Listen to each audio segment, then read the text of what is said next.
দেখুন এদের এদের মানে মানে নির্লজ্জ বেহায়া না, এদের বেহায়াপনার ইতিহাস সত্যি আগামী 100 বছর লোকে ভুলবে না।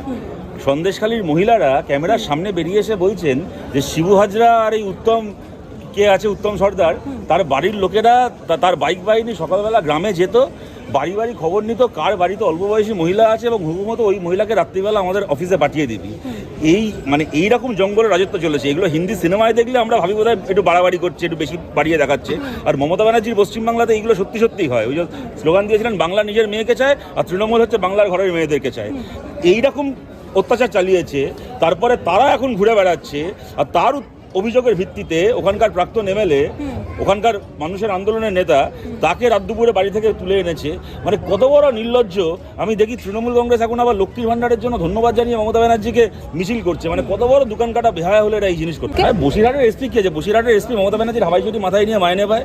ও আর কি সিদ্ধান্ত নেবে? সিদ্ধান্ত তো বাংলার মানুষকে নিতে হবে যে বাংলায় এই নৈরাজ্য আর কদিন চলবে। এর আগে বলতেন না পাহাড় আসছে, জঙ্গলমহল হাসছে, এখন দেখছেন কিরকম ভাবে বাড়িগুলোতে আগুন লাগানো হচ্ছে। পোল্ট্রি ফার্ম এখন সন্দেশখালী হাসছে, কদিন পরে এবার কালীঘাট হাসবে, তারপরে গোটা বাংলা হাসবে ওদের অবস্থা দেখে। দেখুন আমরা আইনি লড়াই যেভাবে করার আমরা আইনি লড়াই করবো, এবং রাস্তায় লড়াই যেভাবে করার সে রাস্তায় সেভাবে লড়াই করবো।